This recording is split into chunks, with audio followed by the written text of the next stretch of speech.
ओम श्री कालभैरवाय नमः. श्री शिवाय नमस्तुभ्यं. हर हर महादेव. नमस्कार मैत्रिणींनो. देवादिदेव महादेव यांना आपण भैरव भोलेनाथ म्हणतो, परंतु त्यांनी तिसरा डोळा उघडला की नजरेस पडतो त्यांचा रुद्रावतार. असेच शत्रूंच्या संहारासाठी भगवान शिवाने धारण केलेले एक रूप म्हणजे कालभैरव.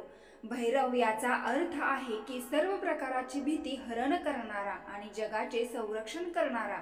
कालभैरव हे भगवान शिवशंकरांचे प्रमुख गण आहेत, म्हणून भगवान शिवशंकरा इतकेच कालभैरव प्रत्येक भक्तावर कृपा बरसवणारे आहेत. पौराणिक मान्यतेनुसार कालभैरव हे भगवान शिवाचा पाचवा अवतार आहे. या दिवशी विशेष करून माँ दुर्गेचाही पूजा करण्याला महत्त्व आहे. हिंदू पंचांगानुसार काल अष्टमी ही प्रत्येक महिन्याच्या कृष्ण पक्षाच्या 8व्या दिवशी साजरी केली जाते. भगवान शिवशंकरांचे रौद्ररूप असणारे कालभैरवांची या दिवशी पूजा केली जाते.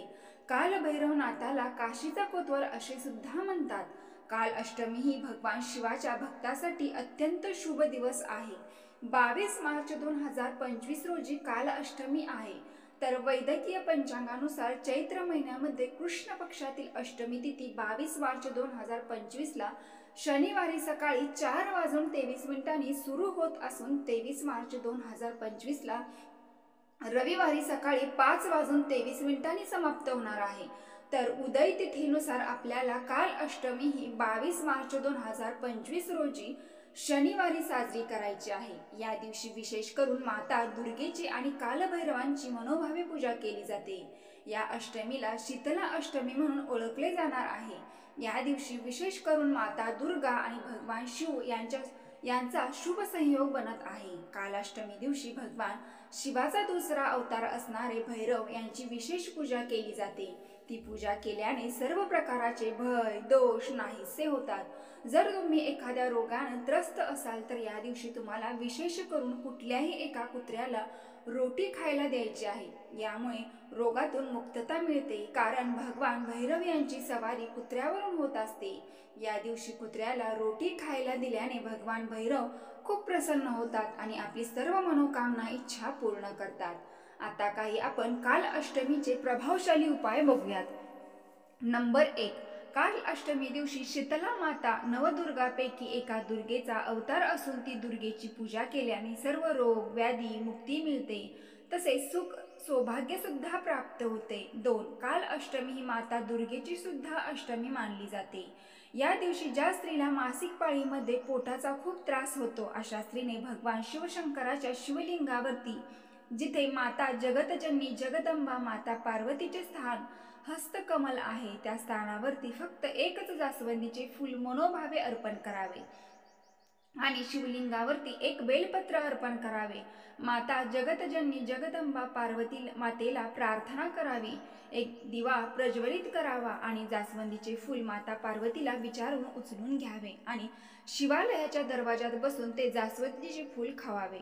असे केल्याने जो काही तुम्हाला मासिक पाळीमध्ये किंवा जो काही पोटाचा त्रास आहे तर त्या त्रासातून तुम्हाला लवकरात लवकर येणाऱ्या अष्टमीपर्यंत फरक जाणवायला लागेल. फक्त तुम्ही हा उपाय करताना श्रद्धा आणि विश्वास ठेवूनच उपाय करायचा आहे. खूप महत्त्वाचे आहे. 3. मासिक अष्टमी दिवशी मुठभर काळे तीळ, मोहरी आणि थोडीशी खाण्यातील तुरटी असते ती घ्यावी. ज्या व्यक्तीला नजरबाधा झाली आहे किंवा सतत तो व्यक्ती चिडचिड हट्टीपणा करतो, कुठूनच काहीच ऐकत नाही, तर त्या व्यक्तीवरून 7 वेळा उतरवून घ्यावी आणि नंतर एखाद्या वाहत्या पाण्यात टाका किंवा वाहते पाणी नसेल तर एखाद्या पात्रामध्ये टाका आणि ते पात्रातील पाणी टॉयलेटमध्ये टाकून द्या. यामुळे त्या व्यक्तीची नजरबाधा शत्रुबाधा दूर होते आणि नकारात्मक ऊर्जा सुद्धा दूर होते, सकारात्मक ऊर्जा प्रवेश करते. 4. कालभैरव अष्टमी दिवशी तर तुम्हाला हा उपाय करायचाच आहे, परंतु सलग तिथून पुढे 3 दिवस हा उपाय करायचा आहे. तर या उपायामुळे तुम्ही कितीही मोठ्यातील मोठी कर्जात अडकलेला असाल, कितीही मोठं संकट आलेले असेल, अडथळे असतील, त्यातून मार्ग निघण्यासाठी हा उपाय तुम्हाला करायचा आहे. एक चपाती बनवून घ्यावी. पोळी बनवल्यानंतर तुमच्या हाताची तर्जनी आणि मधले बोट तेलामध्ये बुडवायचं आहे आणि या 2 बोटांनी त्या चपातीवर उभी एक रेष काढायची आहे.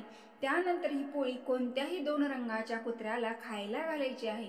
त्यामुळे तुमच्या मनातील जी काही इच्छा असेल ती पूर्ण होते. 5. काल अष्टमी दिवशी मोहरीच्या तेलाचा दिवा घराच्या मंदिरात किंवा शक्य असेल तर शिव मंदिरात जाऊन मोहरीच्या तेलाचा दिवा लावून कालभैरवाची पूजा केल्याने व्यक्तीच्या सर्व इच्छा पूर्ण होतात. घरात सुख समृद्धी राहते. काल अष्टमीच्या दिवशी ओम क्लीम काली काये नमः या मंत्राचा विशेष करून 11-21 वेळा जेवढे शक्य होईल तेवढे वेळ जप केल्याने व्यक्तीला कालभैरवाची विशेष आशीर्वाद मिळतात. तसेच सर्व संकटे दूर होतात. 6. काल अष्टमीच्या दिवशी आपल्याला संध्याकाळी कापुरासोबत एक वस्तू जाळायची आहे. ही वस्तू जाळल्याने आपल्या घरामध्ये असलेली सर्व नकारात्मकता दूर होते. दारिद्र्य, पितृदोष, ग्रहदोष नष्ट होणार आहेत. त्याचबरोबर संपूर्ण कुटुंबाची भरभरून अशी प्रगती होणार आहे. पण आपल्याला काय करायचं आहे तर थोडेसे खडे मीठ, काळे तीळ हे आपल्या उजव्या हातामध्ये घ्यायचे आहे आणि प्रत्येकाच्या डोक्यावरून 7 वेळा ओम काल भैरवाय नमः या मंत्राचा जप करून फिरवून घ्यायचे आहे. तसेच आपल्या घरातील प्रत्येक रूममधून सुद्धा हेच खडे मीठ आणि काळे तीळ फिरवून घ्यायचे आहे आणि त्यानंतर आपल्या सर्व घराचे दार खिडक्या उघड्या ठेवून जिथे तुमचे देवघर आहे तिथे एक पात्र घेऊन त्यामध्ये हे खडे मीठ आणि काळे तीळ टाकून त्यामध्ये कापराच्या वड्या टाकायच्या आहेत. ते प्रज्वलित करायचं आहे आणि तुम्हाला निरंतर तो कापूर शांत होईपर्यंत ओम काल भैरवाय नमः या मंत्राचा जप करायचा आहे. तर तुमच्या घरात जी काही नकारात्मक गोष्ट आहे त्या सर्व दूर होतील. 7. काल अष्टमीला शत्रूंचा नाश करण्याचा गुप्त मार्ग म्हणजे विशेष करून भगवान शिवाचा रौद्रावतार असणारे कालभैरवांची पूजा करा आणि ओम ह्रीम भैरवाय नमः या मंत्राचा 108 वेळा जप करा. पूजा करत्यावेळेस गूळ आणि तिळाचे विशेष करून हवन करावे. असे केल्याने शत्रूंचा प्रभाव हळूहळू कमकवत होतो. 8. काल अष्टमी दिवशी एक स्वच्छ आणि ताजे लिंबू घ्या. त्या लिंबाला 7 वेळा काळा धागा गुंडाळा. तुम्हाला माहीतच असेल काळा करगोटा त्याला म्हणतात. तो नसेल तर काळा सुती धागा घेतला तरीही चालेल. त्यानंतर ते लिंबू हातात घ्या आणि ओम ह्रीम हनुमते रुद्रात्मकाय रम फट स्वाहा 51 वेळा जप करा. त्यानंतर हे लिंबू घराबाहेर एखाद्या निर्जन ठिकाणी फेकून द्या. त्यानंतर पाठीमागे वळून पाहू नका. या उपायाने शत्रूंची नकारात्मक ऊर्जा नष्ट होते. तुम्हाला जो शत्रूंचा त्रास होतो त्या त्रासापासून मुक्तता मिळते. 9. काल अष्टमी दिवशी विशेष करून घरामध्ये मोहरीच्या तेलाचा दिवा उत्तर दिशेला प्रज्वलित करून त्यामध्ये 7 लवंगा ठेवा. त्यानंतर भैरव चालिसाचा एक पाठ करा. यामुळे तुमच्या घरातील जी वाईट शक्ती आहे ती निघून जाईल. घरामध्ये सकारात्मक ऊर्जा प्रवेश करेल. तुमच्या घरात सकारात्मक ऊर्जा नसेल तर तुमच्या मनामध्ये सुद्धा सकारात्मक ऊर्जा प्राप्त होणार नाही. म्हणून हे उपाय नक्की करा. 10. कालभैरव अष्टमी दिवशी जगद्गुरु शंकराचार्य निर्मित स्तोत्राचे आवर्जून पठण करावे असे विशेष करून म्हटले आहे. कालभैरव हा शक्तिपीठांचा रक्षक आहे. त्यामुळे सर्व शक्तिपीठांच्या ठिकाणी कालभैरवाचे स्थान असते अशी पौराणिक मान्यता आहे. या दिवशी कालभैरव अष्टक किंवा कालभैरवांची स्तुती करावी. असे केल्याने जी काही शत्रूंची बाधा आहे दूर होते आणि त्यांची विशेष कृपा प्राप्त होते. 11. या दिवशी महादेवांच्या कालभैरव व बटुक भैरव या 2 रूपांची विधीपूर्वक पूजा करावी. या दिवशी विशेष करून कथा ऐकावी. तसेच बेलपानावर लाल किंवा पांढऱ्या चंदनाने ओम नमः शिवाय लिहून ते शिवलिंगावर मनोभावे अर्पण करावे. पूर्व किंवा उत्तर दिशेला बसून हे बेलपत्र अर्पण करावे.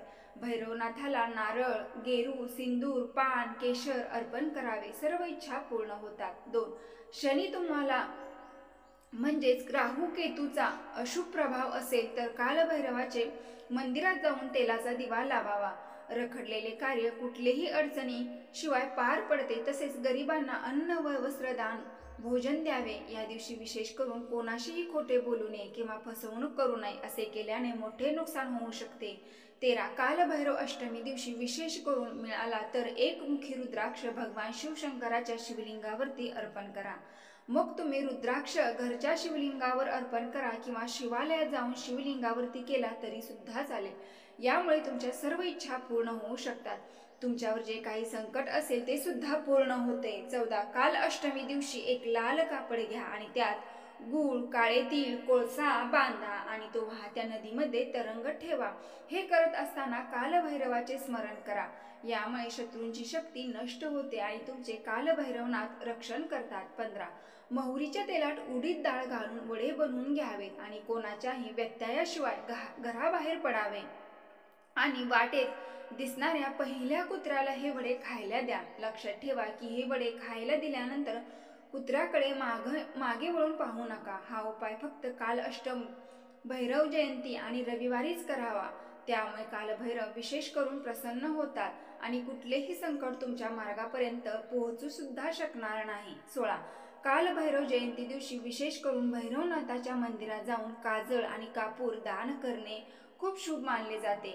या उपायांचा अवलंब केल्याने नकारात्मक ऊर्जा निघून जाते आणि कौटुंबिक जीवनात आनंदीच आनंद राहतो. तर मैत्रिणी, यामध्ये आपण कुठेही अंधश्रद्धा पसरवत नाही, तर जे काही आपल्या आध्यात्मिक पुराणात, शिवपुराणात सांगितलेल्या जी माहिती, महत्त्व, उपाय असतं तेच मी तुमच्यापर्यंत पोहोचवण्याचा प्रयत्न करत आहे.